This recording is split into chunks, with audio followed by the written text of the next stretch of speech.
അതെ, ഇന്ന് ഓണല്ലേ. ഓണത്തിന് ഏറ്റവും പ്രധാനപ്പെട്ട ഒരു വിഭവമുണ്ട്. അതേതാണെന്ന് അറിയോ റോസ്? നമുക്ക് സാമ്പാർ. നമുക്ക് സാമ്പാർ അങ്ങോട്ട് ഉണ്ടാക്കിയാലോ? വാ വാ. സാമ്പാറിലേക്ക് ആദ്യം വേണ്ടത് പരിപ്പാണ്. പരിപ്പ് ഞാനൊരു 3 കൈയാണ് എടുത്തോണേ.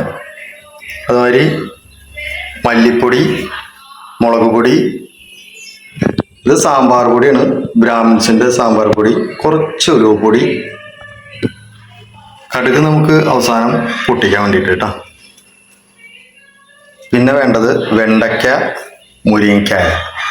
വെണ്ടയ്ക്കും മുരിങ്ങയ്ക്കും ഈ മത്തങ്ങ ഇല്ലാണ്ട് സാമ്പാറാവില്ല. ഇത് മത്തങ്ങ, ക്യാരറ്റ്, ഉരുളക്കിഴങ്ങ്, പയറ്, അപ്പൊ ഇതൊക്കെ കൂടിയിട്ടൊരു അടിപൊളി സാമ്പാർ നമുക്ക് ഉണ്ടാക്കാം.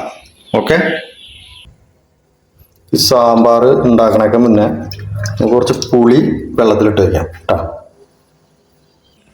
അപ്പോൾ നമ്മുടെ സാമ്പാറിലേക്ക് ഞാൻ കുറച്ച് വെള്ളം ഒഴിച്ചിട്ടുണ്ട്.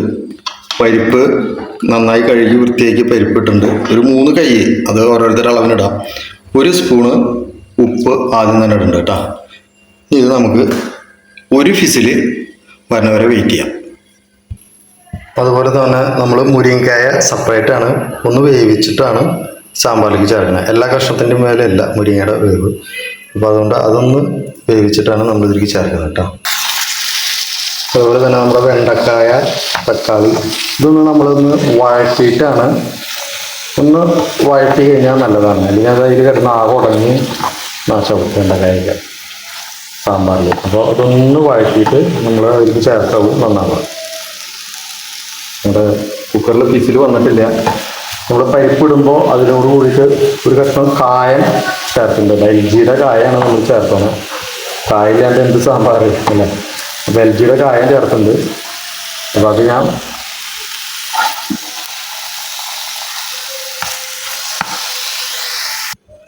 അതേപോലെ തന്നെ നമ്മുടെ പൊടികൾ അങ്ങനെ നേരിട്ട് ഇതിലേക്ക് ചേർക്കാൻ പാടില്ല കേട്ടോ. അതൊന്ന് ചൂടാക്കിയിട്ട് സാമ്പാർ പൊടി, മുളക് പൊടി, മല്ലിപ്പൊടി, ഉലുവപ്പൊടി ഇതെല്ലാം കൂടി ഒന്ന് ചൂടാക്കണം. ഒന്ന് ചൂടാക്കിയിട്ട് സാമ്പാറിലേക്ക് ഇട്ട് കഴിഞ്ഞാൽ എന്നിട്ടൊരു തിളച്ച് കഴിഞ്ഞാൽ സാമ്പാർ അടിപൊളിയാണ്. അപ്പോൾ ഇത് ചൂടാക്കി വെക്കുകയാണ് കേട്ടോ. നമ്മുടെ പരിപ്പ് വിസിലടിച്ച് വരുമ്പോഴേക്കും കഷ്ണങ്ങൾ വെന്ത് വരുമ്പോഴേക്കും ഇതൊന്ന് ചൂടാക്കി മൂടി വെക്കാം. അപ്പോൾ നമ്മുടെ പരിപ്പ് കൂടെ വെന്തുണ്ട്. ഇനി നമുക്ക് ഇതിൽ നമ്മുടെ കഷ്ണങ്ങൾ ഇതിലേക്ക് ആഡ് ചെയ്യാം. ഇതിൽ നമ്മൾ ചെറുള്ളി ചേർത്തുണ്ട് കേട്ടോ. സബോളയാണ് ചിലവർ ചേർക്കുക, ഏറ്റവും നല്ലത് ചെറുള്ളിയാണ്. അപ്പോൾ നമ്മൾ ഈ കഷ്ണങ്ങളൊക്കെ ഇതിലിടാം. ഇതിൽ കഷ്ണങ്ങൾ ഇടുമ്പോൾ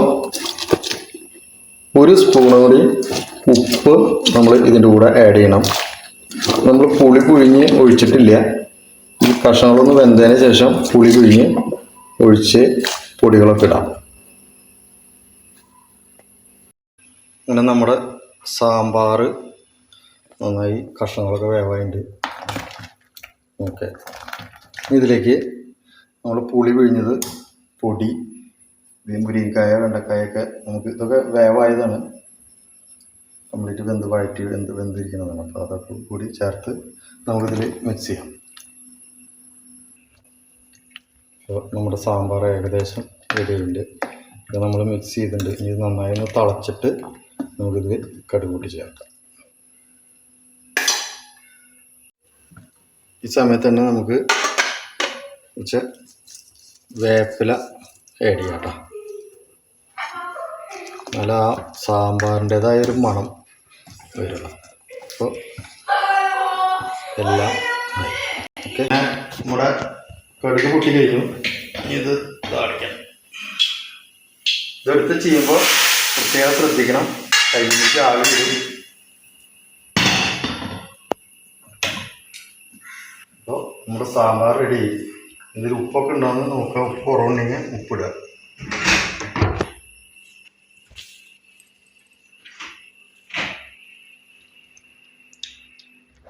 അടിപൊളി.